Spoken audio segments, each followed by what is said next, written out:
আসসালামু আলাইকুম রহমাতুল্লাহি ওয়া বারাকাতুহু। সুপ্রিয় সম্মানিত দর্শক শ্রোতা, আশা করি মহান রব্বুল আলামিনের দয়ায় আপনারা সকলেই ভালো আছেন। মহিলারা হলো ঘরের সৌন্দর্য। যেই ঘরে মহিলা নাই সেই ঘরে কবরস্থানের মতো। মহিলা হলো ঘরের সৌন্দর্য, চাই সে যে রূপেরই হোক না কেন, কখনো মা, কখনো বোন, কখনো স্ত্রী, কখনো মেয়ে, যেই রূপেরই হোক মহিলারা হলো ঘরের সৌন্দর্য। এবং বলা হয় প্রত্যেক সফল পুরুষের পেছনে একজন মহিলার হাত থাকে। আজ এমন একটি আমল আলোচনা করব, যে কোনো মুসলিম মা বোন যদি গোসলের সময় গোসল করে এই আমলটি করেন, তাহলে তার ঘর থেকে সকল ধরনের রোগ ব্যাধি দূর হয়ে যাবে এবং রোগ ব্যাধি ঘরে প্রবেশ করবে না এবং ঘরে কখনো রিজিকের অভাব হবে না, রিজিক কখনো শেষ হবে না। যদি কোনো মহিলা গোসলের পরে এই আমলটি করে, তাহলে সেই ঘরে এমন এমন আশ্চর্য বিষয় দেখবেন যা কখনো কল্পনাও করেননি। ওই সমস্ত মহিলা যারা তাদের স্বামীর জন্য, ভাইয়ের জন্য, সন্তানের জন্য পেরেশান, এই আমলটি করার বরকতে সকল পেরেশানি, সকল দুঃখ কষ্ট দূর হয়ে যাবে। আল্লাহ তাআলা চান তার বান্দা যেন সব সময় তার দিকে মুখাপেক্ষী থাকে, তার নিকট দোয়া করুক এবং তার কাছে সাহায্য প্রার্থনা করুক। আল্লাহ তাআলা বলেন, হে আমার বান্দা, তুমি আমার কাছে চাও, আমি তোমার দোয়া কবুল করব। আল্লাহ তাআলা এমন যে তিনার কাছে 2-3 বার চাওয়া হবে, তিনি ততই সন্তুষ্ট হবেন। আর কেউ এইরকম নাই, অন্য কারো কাছে চাইলে সে অসন্তুষ্ট হয়।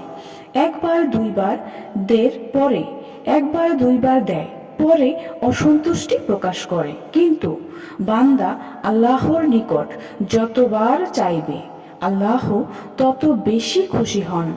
বান্দা যদি না চায়, তখন আল্লাহ বান্দার প্রতি অসন্তুষ্ট হয়ে যান। আল্লাহ তাআলা বলেন, বান্দা তোমার কিসের প্রয়োজন, আমার কাছে চাও, আমি তোমার সকল হাজত পূরণ করব। যে সকল ভাই কামাই রোজগারের ব্যাপারে পেরেশান, তারা তাদের স্ত্রীদেরকে অথবা বোন বা মা থাকলে তাদেরকে আজকের এই আমলটি করতে বলুন।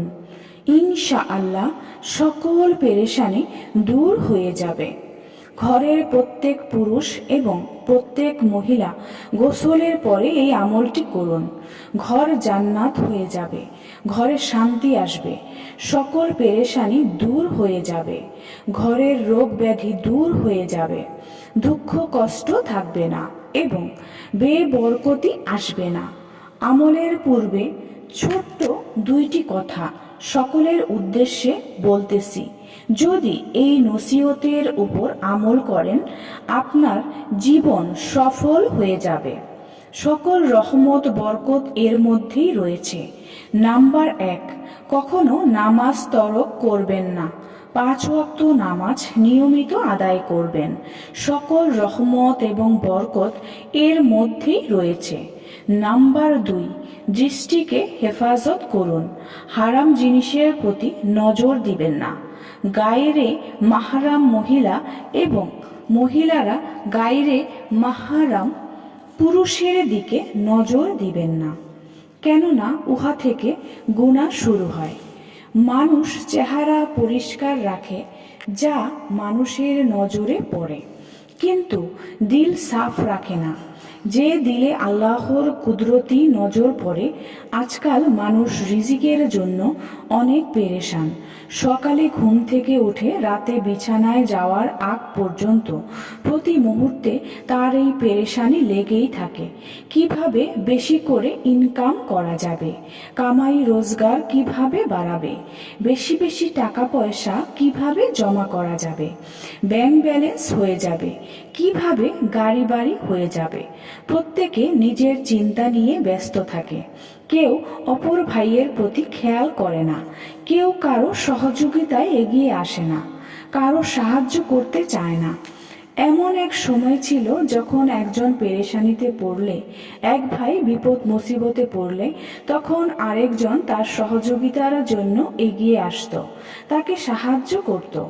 আজকাল কেউ কারো সাহায্যে এগিয়ে আসে না। আজকে যে ওজিফাটি আলোচনা করব, এর মাধ্যমে আল্লাহর নিকট সাহায্য প্রার্থনা করুন, কেননা আল্লাহ সবচেয়ে বড় সাহায্যকারী। ইনশাআল্লাহ ঘর থেকে রোগ ব্যাধি দূর হয়ে যাবে, কামাই রোজগারে বরকত হবে, সকল হাজত পূরণ হবে। মহিলারা প্রত্যেক দিন গোসল করে গোসলের পরে সাথে সাথে মাথায় হিজাব পরে এই ওজিফাটি করবেন। গোসলখানা থেকে বের হয়ে হিজাব পরে পবিত্র পোশাক পরিধান করে আমলটি করবেন। অবশ্যই 5 ওয়াক্ত নামাজ আদায় করবেন এবং গোসল করে মাথার চুল ঢেকে যতবার ইচ্ছা ততবার এই বাক্যটি পড়তে থাকুন। যতবার আপনি সহজে পড়তে পারেন ততবার পড়ুন। প্রথমে একবার দুরূদ শরীফ পড়ুন, অতঃপর 3 বার ইস্তেগফার পড়ুন, অতঃপর এই তাসবিহটি পড়বেন। আপনার আঙ্গুলে গণনা করে পড়তে পারেন অথবা তাসবিহ নিয়ে পড়তে পারেন। যতবার ইচ্ছা পড়তে থাকুন। আবার বলি, প্রথম একবার দুরূদ শরীফ পড়ুন, অতঃপর 3 বার ইস্তেগফার পড়ুন।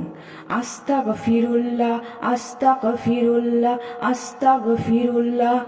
অতঃপর এই বাক্যটি একবার পড়ুন। সুবহানাল্লাহি ওয়ালহামদুলিল্লাহি ওয়ালা ইলাহা ইল্লাল্লাহু আল্লাহু আকবার।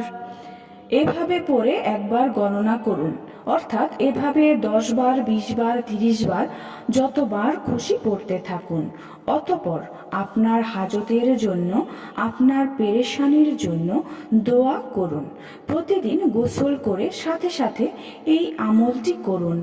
ইনশাআল্লাহ ঘরে রহমত নাজিল হবে, সমস্ত রোগ ব্যাধি ঘর থেকে বের হয়ে যাবে, ঘরে অভাব অনটন হবে না, গায়েবীভাবে রিজিকের ব্যবস্থা হবে ইনশাআল্লাহ। সুপ্রিয় সম্মানিত দর্শক ও শ্রোতা, আশা করি ভিডিওটি ভালো লেগেছে। ভিডিওটি যদি ভালো লেগে থাকে অবশ্যই চ্যানেলটি সাবস্ক্রাইব করবেন, লাইক করবেন, কমেন্ট করবেন এবং বেশি বেশি শেয়ার করে দিবেন। সবাই ভালো থাকবেন। আল্লাহ হাফেজ।